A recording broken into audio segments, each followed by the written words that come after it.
गेली 15-20 वर्ष आम्ही पराभव पचवला आहे. आता तुम्हीही तो शांततेत पचवावा. सभागृहात महिला आहेत याची जाणीव राहून द्या. तुम्ही बोलताना काय बोलताय याचे भान ठेवा. अशा शब्दात भाजपाचे युवा नेते निलेश माने यांनी पत्रकार परिषदेतून विरोधकावर तोफ डागली. यावेळी भाजपाच्या ज्येष्ठ नेत्या चित्रलेखा माने कदम, सर्व नवनिर्वाचित नगरसेवक नगरसेविका, आदर्श शिक्षण संस्थेचे अध्यक्ष नंदकुमार माने पाटील, सतीश भोसले, विक्रम माने, विकास तुपे आदी मान्यवर उपस्थित होते. त्या निवडणुकीमध्ये निवडून आलेले उमेदवार, उभे असलेले उमेदवार आणि रेहमतपूर शहरातील सगळे मतदार ह्या सर्वांचं आभार व्यक्त करण्यासाठी आजचा प्रेसचा उद्देश आहे. आभार व्यक्त करणे. रेहमतपूर शहराच्या भारतीय जनता पार्टीच्या अध्यक्ष म्हणून आदरणीय श्री चित्रलेखा माने कदम ताईसाहेब यांनी कामकाज पाहिलेलं आहे आणि अध्यक्ष या नात्याने त्यांनी आभार व्यक्त करावेत म्हणून आजची प्रेस आहे. नुकतीच आपल्या रेहमतपूर नगरपालिकेची निवडणूक पार पडली आणि त्याच्यामध्ये भारतीय जनता पक्षाच्या वतीने आम्ही सर्वजण लढलो. या प्रेसचा महत्त्वाचा उद्देश एवढाच आहे की ज्या नागरिकांनी, नागरिक बंधू भगिनींनी आमच्यावर विश्वास ठेवला आणि आज आमचं संख्याबळ बघता 9 आमचे उमेदवार निवडून आलेले आहेत आणि महत्त्वाचं म्हणजे नगराध्यक्षपदाची माळ ही आमच्या भारतीय जनता पक्षाच्या पॅनलला मिळालेली आहे. हा आम्हाला सगळ्यांना एक आनंदाची आम्हाला गोष्ट वाटते. आणि मग यामध्ये जायचं म्हटलं तर शेवटी निवडणूक ही सगळ्यांनी मिळून लढायची असते. आमच्या रेहमतपूरचे सर्व कार्यकर्ते, नेते मंडळी, नागरिक बंधू भगिनी यांनी खूप चांगलं काम केल्यामुळं आज आम्हाला हे चांगले दिवस दिसले आहेत. काही सीट्स आमच्या गेलेल्या आहेत, काही ठिकाणी आम्ही कमी पडलेलो आहे, हे आम्हाला मान्यच आहे. पण जो काही हा विजय आम्हाला मिळाला आणि मुख्य म्हणजे नगराध्यक्ष पद आम्हाला मिळालं, त्यामुळं आमची जनता पार्टीची एक मान उंचावली असं मला वाटतं. भाजपची मान उंचावली हा याचा आम्हाला आनंद आहे. महत्त्वाचा विषय एक येतो की यामध्ये आज आमचे आमदार माननीय मनोजदादा घोरपडे आहेत, ते भारतीय जनता पार्टीचे आमदार, हे आम्हाला मिळाले. दुसरा विषय, रेहमतपूरकडं ज्यांचं लक्ष खूप होतं आणि आहे ते आमच्या भारतीय जनता पक्षाचेच नामदार जयकुमारजी गोरे, त्यांचं इथं लक्ष होतं. त्याचप्रमाणे जे प्रभारी होते सातारा जिल्ह्याचे ते माननीय श्रीमंत छत्रपती शिवेंद्रराजे भोसले हे होते, त्यांचं इथं लक्ष होतं. त्याचप्रमाणे श्रीमंत छत्रपती उदयनराजे भोसले आणि हे निवडणूक प्रमुख जे होते सातारा जिल्ह्याचे माननीय धैर्यशील दादा कदम, या सगळ्यांचं खूप चांगलं सहकार्य आम्हाला सगळ्यांना मिळालं. शेवटी निवडणूक ही कोणा एकाची नसते, कोणाच्या एकाच्या नावावर नसते. आज मला आनंद वाटतोय की या पॅनलचं प्रमुख पद मला मिळालं आणि म्हणूनच मला ही आभार मानण्याची संधी मिळाली. कारण रेहमतपूरकर वासियांनी जिथं योग्य तिथं खूप छान आम्हाला मदत केलेली आहे आणि हे जे पॅनल आमचं आलेलं आहे भारतीय जनता पक्षाचं, हे फार अत्यंत चांगला कारभार करण्याचा उद्देश ठेवून समोर आलेला आहे.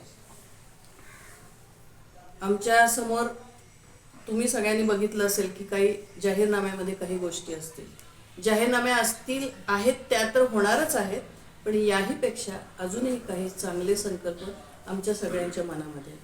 मला खात्री वाटते की आम्ही सगळे मिळून, एकत्र मिळून रेहमतपूर गावाचा सर्वांगीण विकास करण्याच्या दृष्टीने प्रत्येक जण कार्यरत राहू. कुठंही आमच्यामध्ये वेगळेपण असणार नाही. शेवटी पक्ष हा आम्हाला बांधत असतो आणि भारतीय जनता पक्षाच्या संघटनेला फार महत्त्व आहे. तसं आमची संघटनेची शक्ती आता वाढलेली आहे आणि हीच शक्ती रेहमतपूर मोठं करण्यासाठी आणि खऱ्या अर्थाने रेहमतपूरची मान उंचावण्यासाठी आम्ही सर्वजण प्रयत्न करणार आहोत. ज्या ज्या मतदार बंधू भगिनींनी आम्हाला मदत केली, आम्हाला काहींनी मार्गदर्शन केलं, काहींनी आशीर्वाद दिले, त्या सगळ्यांचे मी मनपूर्वक आभार मानते. सापमधली ही व्यक्ती बघा, प्रकाश उत्तम कदम, ही तुमच्या ओळखीची व्यक्ती आहे ना. त्यांच्या बायकोचं मतदान आहे प्रभाग क्रमांक 6 मध्ये. प्रभाग क्रमांक 6. त्याच व्यक्तीचं नाव आहे सुनंदा प्रकाश कदम. त्यांचंच मतदान पुन्हा 7 मध्ये एक नोंद आहे बघा. कदम सुनंदा प्रकाश. बरोबर आहे का ही मग? आता म्हणजे बोगस मतदान त्यांनी स्वतः बऱ्याच ठिकाणी नोंद केलेली आहे. हे एक तुम्हाला दाखवतो, डेमोला दाखवतो. आता त्यांच्याच भगिनी, आता आमच्या भगिनी सारख्याच आहे ती मृणाल गुलाब माने. यांचं नाव रहिमपूरच्या प्रभाग क्रमांक 2 मध्ये सुद्धा आहे. त्यांनी तुमच्या बरोबर 7 मध्ये ग्रामपंचायतीचं इलेक्शन लढलंय ना? लढलंय का नाही? अहो सांगा की, बोला की. हे त्यांचं नाव मतदारात सापच्या, म्हणजे सापच्या मतदारात तुम्ही ग्रामपंचायत म्हणून लढताय सुद्धा, रहिमपूरमध्ये येऊन बोगस मत मारताय. किती बोगस मत आहेत हे हा एक विषय झाला. आता तुम्हाला दुसरा एक बोगस त्यांचा विषय सांगतो की प्रभाग क्रमांक 10 मध्ये घर नंबर आहे 1706चा अ. या 1706च्या अ मध्ये अनेक बोगस नावं नोंद केलेत. 1706 नंबर घर नंबरचा उत्तर आणलाय. घर नंबरचा उत्तर आहे पृथ्वीराज परशुराम माने. वसंतदा पाटील विद्यालयाचे माजी प्राचार्य, त्यांचं घर नंबरचा उत्तर आहे. आणि ही आता लाईव्ह डॉक्युमेंट आहेत, म्हणजे अशी काही जुनी काही डॉक्युमेंट नाही. त्यांच्या घरावर अनेक बोगस नावं वाढवलीत. त्याच एक तुम्हाला सांगतो की हेमंत लक्ष्मण सावंत. प्रभाग क्रमांक काय बघा, काय प्रभाग क्रमांक 10. घर नंबर बघा काय, 1706चा अ. ही व्यक्ती कुठली आहे? घर नंबर त्यांचंच आहे ना. त्यांचंच नाव बघा, किरोलीच्या यादीचं नाव बघा. हेमंत लक्ष्मण सावंत. कुठलं नाव आहे? किरोलीच्या यादीत आहे ना नाव. लाईव्ह दाखवतो तुम्हाला. हेच प्रभाग क्रमांक 10 मध्ये दुसरं नाव शकुंतला लक्ष्मण सावंत. घर नंबर बघा तुम्ही सगळ्यांनी, प्रभाग क्रमांक बघा. बरोबर आहे ना? बरोबर आहे का? काय घर नंबर आहे? 1706चा अ. तुम्हाला उत्तर सुद्धा दाखवलाय घराचा.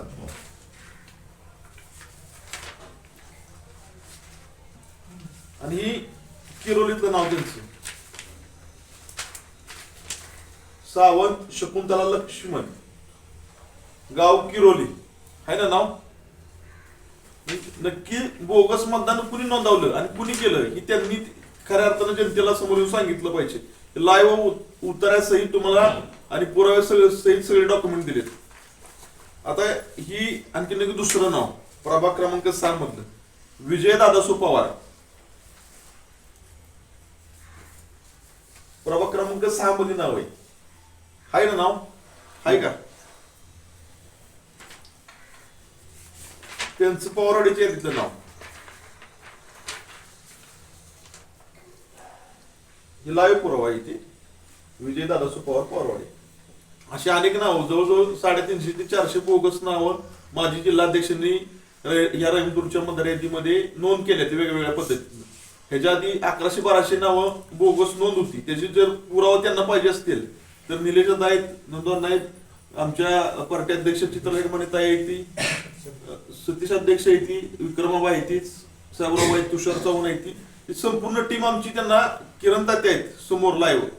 संपूर्ण टीम तुपे सरकार आहे. सगळी टीम त्यांना पाहिजे तिथं संपूर्ण डॉक्युमेंट द्यायला तयार आहे. आत्ताचे लाईव्ह तुम्हाला उदाहरण दिले की बोगस मतदान त्यांनी वाढवलं आणि फेक नेरेटिव्ह जनतेत पसरवणं त्यांनी बंद करावं अशी आमची त्यांना आमचं म्हणणं आहे. त्यांना जर पुरावं पाहिजे असतील आणि समोर डिबेट करायचं असेल तर आमची टीम समोर डिबेट करायला तयार आहे. त्यांनी बी डॉक्युमेंट घेऊन यावी. आम्ही बी लाईव्ह तुम्हाला डॉक्युमेंट दाखवले घर नंबर सहित, घराच्या उत्तरासहित. तर त्यांनी हा जो फेक नेरेटिव्ह करायचा चाललाय तो बंद करावा आणि त्यांच्या जर काय त्यांच्या आरोपात जर तथ्य असले तर त्यांनी डॉक्युमेंट घेऊन यावं आम्ही गेले 10 वर्षाची डॉक्युमेंट आमच्याकडे संपूर्ण रेडी की गावात बोगस मतदान त्यांनी वाढवली किती. आता सुद्धा त्यांनी वाढवलेली नावं बोगस प्रभाग क्रमांक 10 मध्ये आहेत, प्रभाग क्रमांक 6 मध्ये आहेत, प्रभाग क्रमांक 9 मध्ये सुद्धा बोगस मतं लोक करून गेली. जयपूरची लोक गेली, त्रिमलची लोक करून गेली, असे बरेच बोगस मतदान त्यांनी वाढवलंय. आणि विनाकारण भाजपला बदनाम करण्याचं त्यांचं आता एक षडयंत्र आहे, हे त्यांनी थांबवावं. 2016च्या निवडणुकीमध्ये मतदान वाढवण्याचा शेवटचा प्रोग्राम होता. मतदान वाढीचा शेवटचा प्रोग्राम होता. त्या प्रोग्राममध्ये अचानकपणे प्रभाग क्रमांक 2 मध्ये अचानकपणे जवळपास 250 मतं नव्याने वाढवण्यात आली होती. त्याच्यावर मी तक्रार घेतली कराडला निवडणूक शाखेमध्ये आणि ती केस मुंबई हायकोर्टपर्यंत गेली. ते कोर्टाने आदेश केला की सगळीच्या सगळी मतं बास्केटमध्ये ठेवा, ती मतदार यादीत आली नाही पाहिजेत. म्हणून 2016च्या निवडणुकीला आम्हाला निवडणूक ती प्रभाग 2 मधली सोपी गेली. ही त्यांची नेहमीची स्टाईल आहे.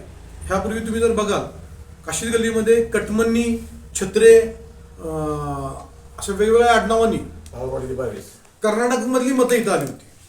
कर्नाटकमधली सुमारे 250 ते 350 मतं कटमन्नी, छत्रे,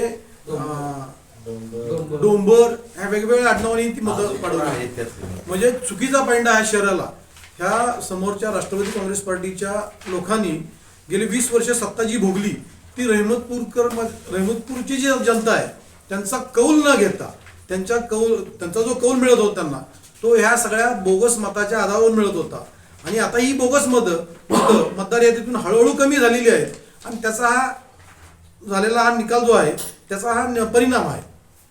म्हणजे जनता कायम आमच्याबरोबर होती का तर होतीच गेल्या 15-20 वर्षामध्ये. पण ही जी बोगस मतं त्यांनी नोंदवलेली होती कटमन्नी, डोंबर, छत्रे ह्या मतांच्या आधारे ते सातत्याने सत्तेमध्ये राहण्याचा प्रयत्न करत होते, राहत होते. ही अशी अनेक नावं आहेत बघा. ही जवळपास 35 नाव आहेत त्या आडनावांची जी मतदार यादीमध्ये सातत्याने येत होती. सतत 10-15 वर्षापासून तेच काम ते करत होते. आणि ह्या त्या नावाचं घर नंबरच निघणार नाही, कट्टमणी नावाचा घराचा होता. आणि आता ह्या वेळेला कसं झालेलं आहे की यावेळेला ती सगळी बोगस मतं कमी झाल्यामुळं थोडीशी तिळपापड त्यांचं झालेलं आहे आणि ते अनाडे काहीही बोलतायत. त्यांचं परवाचं स्टेटमेंट मी ऐकलं तुझ्या मुलाखतीमधलं की सभागृहामध्ये कोणी काय वेडवाकडं वागल तर आम्ही त्यांचे निवस्त्र करून असे हे काय बोलण्याची भाषा नाही. किमान त्यांना तरी शोभा देत नाही.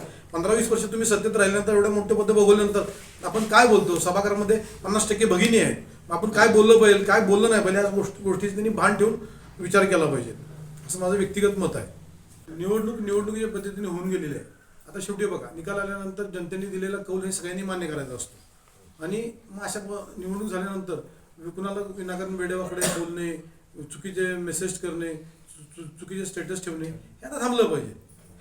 शेवटी गाव म्हणून आपण सगळेजण एकत्र कायम राहिलेलो आहे. जय पराजय हा होतच असतो. शेवटी इतक्या वर्ष आम्ही पराजय पचवलेला आहे, तो शांततेने पचवलेला आहे. तुम्ही काही गोष्टी शांततेने केल्या पाहिजेत. शेवटी आता आपल्याला भविष्य काळामध्ये निवडून आलेले सगळेच 21 उमेदवार हे त्या आपापल्या प्रभागामध्ये काम होणे, विकास करणे हा प्रत्येकाचा दृष्टिकोन असतो. इथून पुढच्या सगळ्या चांगल्या कामात आपण बरोबरीनं काम करूया अशी आमची मानसिकता राहील. हे दमदाटी करणे, वेगळे स्टेटस ठेवणे हे सगळं बंद करावं असं मी मनपूर्वक त्यांना आवाहन करतो, विनंती करतो.